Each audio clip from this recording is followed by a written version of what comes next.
Hello everyone, welcome to my YouTube channel eye of law. मेरे इस channel में आपको लॉ से रिलेटेड वीडियोस देखने को मिलेंगी और जितना भी मटेरियल मैं इन वीडियोस में प्रोवाइड करती हूँ वो आपके एग्जाम पॉइंट ऑफ व्यू से सफिशिएंट होगा। इससे पहले मैंने ज्यूरिस्प्रूडेंस के दो वीडियोस बनाए हैं जिसमें मैंने ज्यूरिस्प्रूडेंस की introduction, definition, nature, scope and importance of study of jurisprudence को कवर किया है। अगर आपने वो वीडियोस नहीं देखे हैं तो आप देख सकते हैं। आज हम ज्यूरिस्प्रूडेंस का फर्स्ट स्कूल जो कि है एनालिटिकल स्कूल उसको स्टार्ट करेंगे। स्टार्ट करते हैं एनालिटिकल स्कूल ऑफ ज्यूरिस्प्रूडेंस। इसके मेन प्रोपोनेंट्स हैं Bentham, Austin, HLA Hart, Kelsen, Holland, Salmond and Gray. मगर हम अपने इस टॉपिक में Bentham, Austin, Hart and Kelsen को ही कवर करेंगे। स्टार्ट करते हैं बेंथम से। Bentham is known as father of jurisprudence. He is also known as the founder of analytical school. He said, law is as it is. जो है वही law है, जो है सो है। बेंथम जो है founder of theory of pain and pleasure हैं एंड यूटिलिटेरियन थ्योरी है।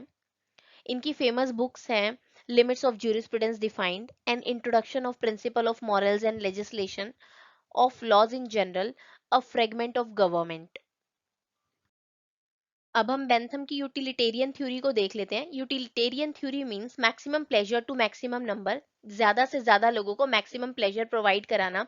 The pleasure and the pain can be quantified by the utilitarian calculus. Utilitarian calculus को हम फेलिसिफिक कैलकुलस या फिर हेडोनिस्टिक कैलकुलस भी कहते हैं, जिसमें बेंथम ने 7 फैक्टर्स दिए थे जिनको देखते हुए हम देख सकते हैं कि कोई लॉ जो है वो कितने बेनिफिशियल है, कितना प्लेजर प्रोवाइड करता है किसी एक पर्सन को। उसमें वो 7 फैक्टर्स क्या है? इंटेंसिटी, कि वो जो प्लेजर है वो कितना स्ट्रांग है। ड्यूरेशन, वो कितनी देर के लिए प्लेजर उस इंसान के पास है। सर्टेनिटी और अनसर्टेनिटी, मतलब कि वो कितनी फ्रीक्वेंसी है उसकी आने की या ना आने की। रिमोटनेस, वो कितनी जल्दी जल्दी उसको अवेलेबल होता है। फिकेंडिटी, इसका मतलब ये है कि जो है एक बार प्लेजर उस इंसान को हुआ था, वो क्या नेक्स्ट टाइम वो चीज मिलने पे दोबारा होगा कि नहीं होगा। जैसे कि किसी किसी कोई एक चीज मिलने पे कुछ खुशी होती है, वो दोबारा उस सामान को मिलने पे उतनी खुशी होगी या नहीं होगी। प्योरिटी, कितना ज्यादा प्योर है ये। या एक्सटेंट, एक्सटेंट मतलब कितने ज्यादा पॉपुलेशन को ये कवर कर रहा है। अब हम कुछ पॉइंट्स हैं जो देख लेते हैं बेंथम के अकॉर्डिंग। बेंथम जो थे वो फर्स्ट पर्सन थे जिन्होंने इंटरनेशनल लॉ वर्ड को यूज किया था। उन्होंने ज्यूरिस्प्रूडेंस को दो डिवीजन दिए थे, एक एक्सपोसिटरी, एक सेंसोरियल। एक्सपोसिटरी मतलब व्हाट लॉ इज, कि लॉ क्या है, और censorial what law ought to be, law को क्या होना चाहिए। He oppose the natural law and natural rights. इन्होंने नेचुरल लॉ और नेचुरल राइट्स का अपोज किया था। इन्होंने कहा नेचुरल राइट्स कुछ नहीं होते हैं, राइट्स खुद से ही लिए जाते हैं या लॉ खुद से ही बनाए जाते हैं। नेक्स्ट प्रोपोनेंट है John Austin. John Austin Bentham के ही स्टूडेंट थे और इसीलिए जूरिस्ट कहते हैं कि जॉन ऑस्टिन ने अपना कोई काम नहीं किया बल्कि उन्होंने बेंथम के ही काम को आगे एक्सटेंड कर दिया था। जॉन ऑस्टिन को फादर ऑफ एनालिटिकल स्कूल कहा जाता है। इन्होंने इंग्लिश आर्मी ज्वाइन की जब इन्होंने अपनी स्टडीज को पूरा कर लिया। इसके बाद ये बार मेंबर बन गए लॉ के, और फिर इन्होंने लंदन यूनिवर्सिटी में भी एज अ लेक्चरर काम किया था, जहाँ पे इन्होंने जितने भी अपने लेक्चर्स डिलीवर किए थे उनको इनकी book the province of jurisprudence defined में पब्लिश किया गया था। ये फाउंडर हैं इंग्लिश ज्यूरिस्प्रूडेंस के और इनकी फेमस बुक्स हैं the province of jurisprudence defined and the plea of constitution. इनकी ये फेमस बुक है the province of jurisprudence defined, इसका नाम आपको याद रखना है। अब हम ऑस्टिन का कॉन्सेप्ट ऑफ लॉ देख लेते हैं। ऑस्टिन ने कमांड थ्योरी ऑफ लॉ दी थी जिसको इम्पेरेटिव थ्योरी ऑफ लॉ भी कहा जाता है, which says all laws are command of sovereign backed by sanction. इसके अकॉर्डिंग जितने भी लॉज हैं वो कमांड है सोवरेन की, सोवरेन मतलब किसी हायर अथॉरिटी की, और अगर उनको नहीं फॉलो किया गया तो पनिशमेंट मिल जाएगी।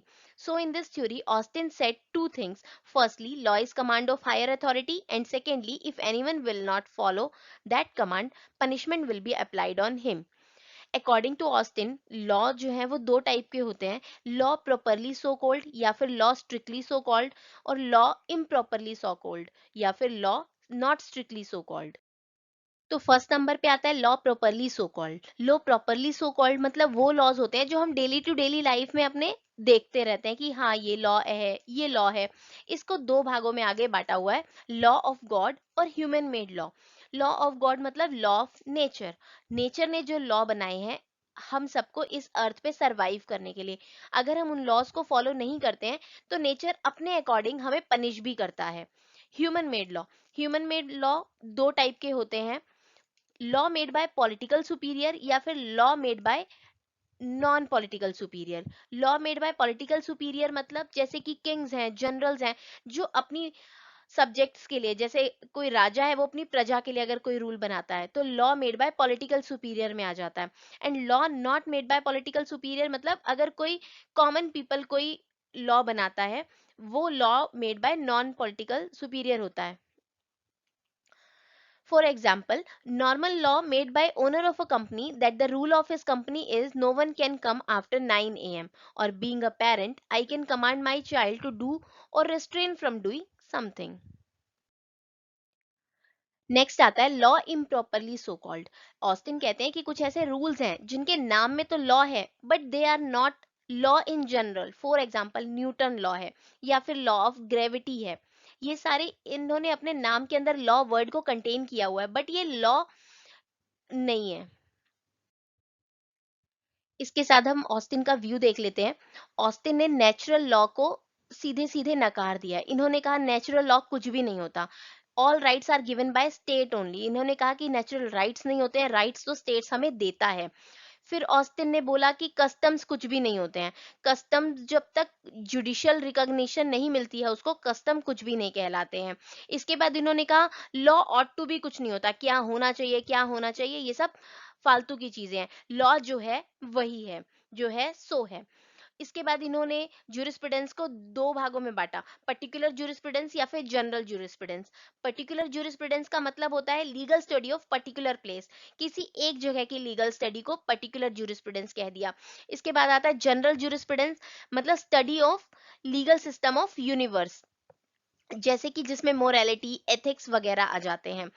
अब ऑस्टिन ने व्यूज दिए थे तो इनको क्रिटिसाइज भी किया गया कई जूरिस्ट ने, जिन किन बेसिस पे कि इन्होंने कस्टम्स को इग्नोर कर दिया। इन्होंने कहा कस्टम्स कुछ नहीं होते हैं, लॉज तो सॉवरेन देता है। जजेस लॉ को इन्होंने इग्नोर कर दिया, इन्होंने कहा कि सॉवरेन देता है, जजेस वगैरह कोई लॉ नहीं बनाते हैं। वोकजेस इग्नोर कर दिया, वोकजेस जो है सेविजनी की थ्योरी है वो हम आगे पढ़ेंगे, तो इन्होंने इसको भी इग्नोर कर दिया। Law provided the privileges ignore, कुछ ऐसे लॉ है जो इंसानों को कुछ प्रिविलेजेस देते हैं तो वो इन्होंने सीधे सीधे इग्नोर कर दिए। Treated international law as international morality, sanctions are not always necessary. इन्होंने कहा कि अगर सोवरेन की कमांड को नहीं फॉलो किया गया तो सैंक्शन लग जाएगा, मगर सैंक्शन हर जगह जरूरी नहीं होता। कई बार लॉज जो होते हैं वो कॉमन पीपल अपने बेनिफिट के लिए खुद से ही फॉलो करते हैं। Made scope of jurisprudence very narrow, इन्होंने जो है ज्यूरिस्प्रूडेंस के स्कोप को काफी नैरो कह दिया, ये कहकर कि लॉ कुछ भी नहीं है, सोवरेन की कमांड है। इसके बाद नेक्स्ट आते हैं हांस केल्सन। हांस केल्सन जो थे वो ऑस्ट्रेलिया से बिलोंग करते थे और अपनी एजुकेशन कंप्लीट करने के बाद इन्होंने ऑस्ट्रेलियन यूनिवर्सिटी ही ज्वाइन कर ली थी। इनको फाउंडर माना जाता है प्योर थ्योरी ऑफ लॉ का, और इनकी बुक का नाम भी प्योर थ्योरी ऑफ लॉ ही है, जिसमें इन्होंने ग्रैंड नॉर्म का कॉन्सेप्ट डिफाइन किया था। According to Kelsen, we have so many norms that exist in our society. Some may be right or some may be wrong, but the grand norm we can get what is right और what is wrong. Grand norm से हमें पता चलता है कि क्या सही है और क्या गलत है। Grand norm is the biggest norm in the society, मतलब कि ये सुप्रीम नॉर्म है grand norm. All the norms should act according to grand norm. If any norm act against grand norm will become invalid. अगर कोई ऐसा norm है जो grand norm के अगेंस्ट एक्ट करेगा तो उसको इनवैलिड करार दे दिया जाएगा। फॉर एग्जाम्पल हमारे इंडिया में इंडियन कॉन्स्टिट्यूशन जो है हमारी सोसाइटी में वो ग्रैंड नॉर्म की तरह एक्ट करता है, और बाकी जितने भी लॉज है like CrPC, IPC, Hindu marriage act या contract act, sale of goods act, ये सारे के सारे कॉन्स्टिट्यूशन के अंडर रह के काम करते हैं, ये कॉन्स्टिट्यूशन को फॉलो करते हुए काम करते हैं। अगर इनमें से कोई भी कॉन्स्टिट्यूशन के अगेंस्ट जाके काम करेगा तो उसको वॉइड डिक्लेयर कर दिया जाएगा और वो वैनिश कर दिया जाएगा। इसके बाद केल्सन कहते हैं कि हर एक सोसाइटी में एक ग्रैंड नॉर्म होता है जो सुपीरियर होता है, और बाकी जितने भी नॉर्म्स होते हैं वो इंफीरियर होते हैं, और उस ग्रैंड नॉर्म जो है उन सभी इंफीरियर नॉर्म्स को कंसिस्ट करता है. Kelsen has constructed a pyramid of norms and declared that according to the hierarchy every inferior norm need to take authority of their supreme norm, not to make itself void, and final norm will be grand norm. अगर हम India के laws का pyramid देखेंगे तो सबसे नीचे सबसे inferior आते हैं डिसीजंस ऑफ एग्जीक्यूटिव पावर्स या प्रेसिडेंट या गवर्नमेंट, जिसके ऊपर आते हैं ordinary law, statute of parliament या फिर इंटरनेशनल ट्रीटीज. इसको कंटेन करता है कॉन्स्टिट्यूशनल लॉ, और कॉन्स्टिट्यूशनल लॉ किस के अंदर कंटेन होता है, कॉन्स्टिट्यूशन के अंदर कंटेन होता है. तो ये जो पिरामिड है हमारा इंडिया का लीगल सिस्टम का पिरामिड है. इसके बाद केल्सन की प्योर थ्योरी ऑफ लॉ के कुछ पॉइंट्स को देख लेते हैं, जिसमें इन्होंने बोला है कि जो लॉ है उसका सोशल साइंसेस से या फिर फिलोसफी से कोई लेना देना नहीं है. ये बिल्कुल अलग अलग बातें, इनको इकट्ठा मत करो. लॉ के अंदर मोरालिटी का, कस्टम्स का, एथिक्स का, रिलीजन्स का कोई काम नहीं है. वो अलग मैटर है और लॉ एक अलग मैटर है. फिर नेक्स्ट में ये बोलते हैं कि जो जूरिस्प्रूडेंस है वो उसमें जो लॉ आता है उसको फोकस करना चाहिए व्हाट ऑट टू बी, क्या चीज नीड है सोसाइटी की उसके अकॉर्डिंग लॉ बनना चाहिए, ना कि जो चला आ रहा है वही लॉ है उसी को फॉलो करते रहो. और इन्होंने बोला कि अगर कोई लॉ को ब्रीच करता है तो उसको पनिशमेंट भी देना चाहिए. फिर उन्होंने कहा कि पब्लिक लॉ और प्राइवेट लॉ जो है वो डिफरेंट नहीं है, उन दोनों को ही ग्रैंड नॉर्म की परमिशन लेनी पड़ती है. फिर इन्होंने बोला कि स्टेट एंड लॉ जो है वो अलग अलग नहीं है, स्टेट के लिए लॉ बने हैं और लॉ को फॉलो करने के लिए ही स्टेट है. No difference between natural person and juristic person. Natural person कौन से पर्सन होते हैं, जो नेचुरल जो बॉर्न होते हैं पर्सन, वो नेचुरल पर्सन होते हैं. एंड ज्यूरिस्टिक पर्सन कौन से पर्सन होते हैं, जिनको लॉ अथॉरिटी देता है कि उनके कुछ राइट्स हैं या फिर उनके कुछ ड्यूटीज हैं, वो होते हैं ज्यूरिस्टिक पर्सन. तो लॉ की नजर में नेचुरल पर्सन और ज्यूरिस्टिक पर्सन बिल्कुल सेम है, उन दोनों को ही ग्रैंड नॉर्म की परमिशन लेनी पड़ेगी किसी भी काम के लिए. अब हम क्रिटिसिज्म ऑफ केल्सन व्यू देख लेते हैं, जिसके अंदर कहा गया है कि कॉन्सेप्ट ऑफ ग्रैंडनॉम इज वेग. ग्रैंडनम का जो कॉन्सेप्ट है वो वेग है. वेग मतलब होता है धुंधला. वो धुंधला क्यों है, अगर हम कॉन्स्टिट्यूशन की बात करते हैं तो कॉन्स्टिट्यूशन के प्रियम्बल में लिखा हुआ है सबसे पहले we the people of India, मतलब कि जो कॉन्स्टिट्यूशन है वो हम भारत के लोगों ने बनाया है. लेकिन उसमें ये भी लिखा गया है कि हम ही उसको फॉलो कर रहे हैं. तो अब समझ में नहीं आ रहा कि भारत के जो लोग हैं वो कॉन्स्टिट्यूशन के ऊपर एग्जिस्ट कर रहे हैं या कॉन्स्टिट्यूशन के नीचे एग्जिस्ट कर रहे हैं. इसके बाद नेक्स्ट पॉइंट आता है केल्सन इग्नोर्ड कस्टम. केल्सन ने कस्टम्स को इग्नोर कर दिया. इन्होंने कहा कि सोशियोलॉजी को, सोसाइटी को, सबको लॉ से अलग रख दो. इसके बाद इन्होंने कहा नेचुरल लॉ का कोई मतलब नहीं है. नेक्स्ट आते हैं HLA heart. HLA heart is also a known jurist from analytical school.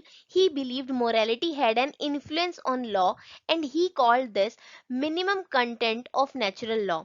इनकी फेमस बुक्स कौन कौन सी हैं, the concept of law, law liberty and morality, essays on Bentham, causation in law.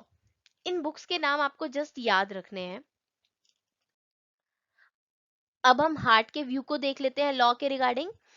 उन्होंने कहा कि लॉ जो है वो कुछ भी नहीं है, सेट ऑफ रूल्स है.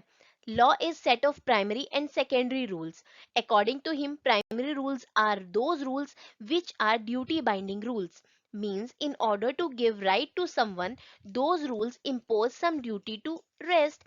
For example, CRPC, IPC, HMA. HMA मतलब Hindu marriage act are some right giving and duty imposing laws. इसमें हमें ये कहा जाता है कि जैसे कि आईपीसी है वो कहता है कि थेफ्ट एक क्राइम है, तो वो थेफ्ट ना करने की ड्यूटी इंपोज करता है कुछ लोगों पे. उसी के साथ वो ये कह देता है कि बाकी लोगों को राइट है कि अपनी प्रॉपर्टी को सिक्योर करके यूज कर सकें. Secondary rules are the rules which are use to alter और remove primary rules by rule of recognition, rule of change, rule of adjudication and sanction imposing rules. इसके साथ ही हमारा एनालिटिकल स्कूल का ये topic आज खत्म होता है.